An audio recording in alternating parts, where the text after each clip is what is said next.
Hello everybody, welcome to the channel. If you haven't subscribed yet, just click on it. It only takes a second. We've got tons of videos on old bikes, old cars, stuff like this, building things. It's really worth a watch, so just click on it. It only takes a minute. But this video, today's job, I thought I'd well, it's getting, the sun's been out for a couple of days now. It's about time the old Bonnie had an MOT on it, so thought we'd get it ready. I've had a quick look around it. I've got a few little bits and pieces to sort. It needs a number plate. Nothing really, nothing worth making a video about. But when I was moving it around, this happened. That's not very useful when you're riding, so I thought we'd better put a new pair of handlebar grips on it just to be safe, and obviously it won't pass a test with this on. So, this video is going to be replacing the handlebar grips. I'm going to show you how I do it, the tools you need, what you need to do. There's a million and one people will tell me I'm wrong, there's a million people who will agree with me. Everybody's got their own way. I just thought I'd show you mine. So the first thing I'm going to do, I'm going to bring the camera in, but I might do a quick close-up first of the tools I'm going to use, what you're going to need. So let's get on with it. Okay, so these bars are not actually stainless or anything like that, they're just chrome-plated steel. There's a little bit of the old adhesive left on there. What I'm going to use to take that off is isopropyl alcohol cleaner. You can get this from a lot of places, but basically just use something spirit-based, nothing that's going to leave a residue. Brake cleaner would probably work if it's strong enough to get the whole glue off. It depends how well stuck they are. Obviously this one just fell off. The one on the twist grip seems to be quite firm, but it's bunched up against the collar piece there, and it's making it stick against the throttle. So what I'm going to do, I'm going to use a razor blade just to put a slit down it and then try and peel it off. Don't go all the way through. It's just to weaken it so it'll tear. And then after that, I've never done this before. I'm going to try some of this glue. It's on the telly. It says it's really good. I've used the wood glue and that seems to work okay. So just get some glue. I've seen people use spray paint to hold them on. Any number of things. I'm just going to try this glue. If it doesn't work, the bar grips were £9. So what? We'll do it again. But first thing we've got to do is get some clean cloth, get the isopropyl alcohol, and we're just going to clean this stuff off. So I'll bring the camera in, I'll show you the top of this, and we'll get going with it. Right, so the first thing, I brought the camera in just a second ago to have a look to see what it picked up. You can't really see much, so I'll describe it. You've just got some snotty horrible residue left from the old glue. I'm not even sure what the glue was. So I'm going to get a bit of blue roll. I'm going to be careful of the fuel tank, but I'm going to put a bit of that on there. And all you've got to do is just get it nice and clean. And this stuff really works well. It fetches all the old glue off and leaves a real nice grease-free finish. I mean, that is ideal. That's what you're looking for. As clean as you can get it. Get that last little bit off there. Now, as you can see, I don't know if it'll come out of the camera, but there's actually a little bit of dirt left on there. There wasn't a lot. I think what had happened, the previous glue had stuck really well to the rubber of the handlebar grip, but it hadn't stuck to the chrome on here. So once you've got it clean, I mean, there's a time and a place of being stingy. This isn't it. This really must be clean. So use plenty of cloth, whatever you need to do, get it clean. There we go. And then do not touch it with your fingers afterwards because you'll leave greasy paw prints all over it and the glue won't stick to that. Beautiful. Nice and clean. That's it. Right, so with that said, the next thing, I've read the directions on the glue, and the glue tells me what I've got to do. I'm going to open it up in a second. It says the glue is activated by moisture. So what I'm going to do, it says apply a bit of moisture to one surface and leave the other one dry. Excuse me walking away from the camera. So what I'm going to do,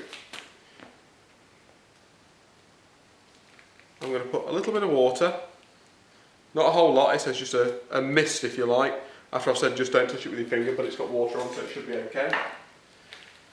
And then it says apply the glue to the other surface, so let's see what we've got. It smells good.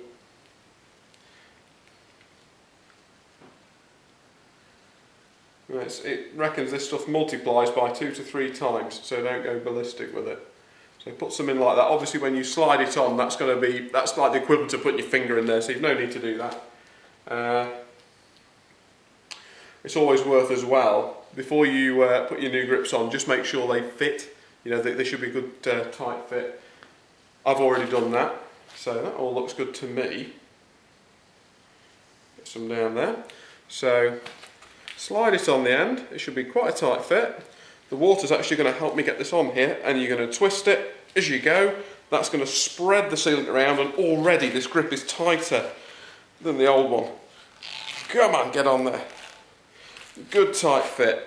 Then it's going to be a case of straighten up all these markings, get them wherever you want it. There's a little bit of a casting mark there.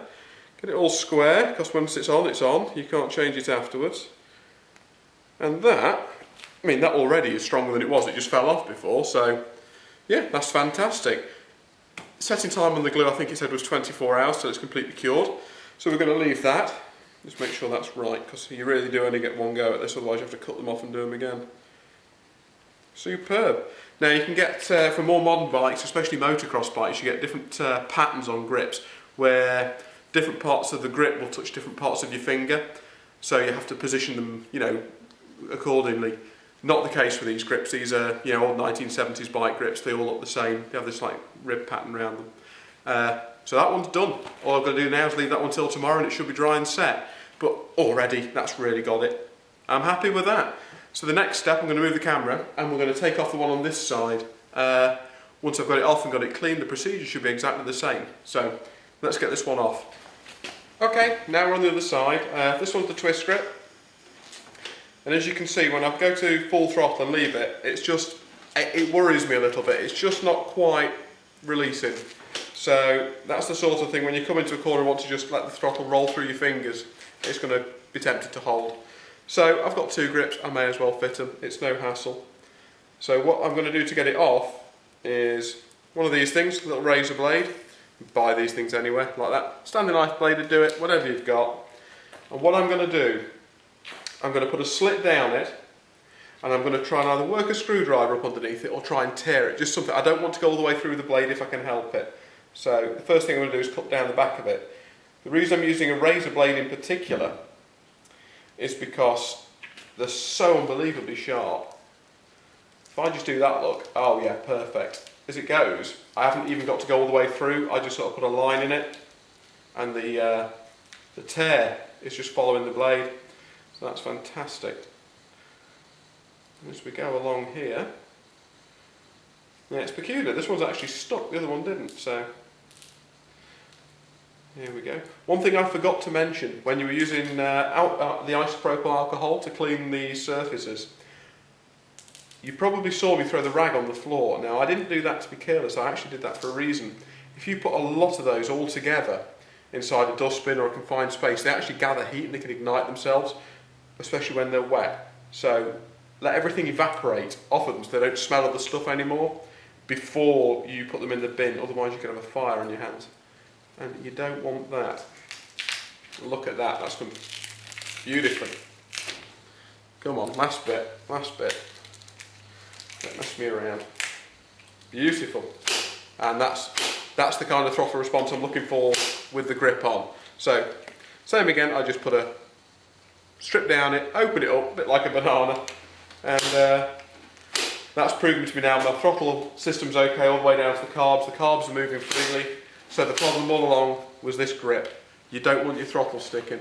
So, same procedure again, I'm going to get out the isopropyl alcohol, I'm going to clean it, I'm going to slide the new one on, and that's it done. It really is as simple as that. You've seen it once, I'm not going to bore you with it again. So thanks for watching. Check out the other videos, and if you spotted it in the background, it was in the introduction to the channel. We've got a Honda CBX 1000 just there. I'm going to put another video up at the same time with a bit of an introduction to that. Again, thanks for watching.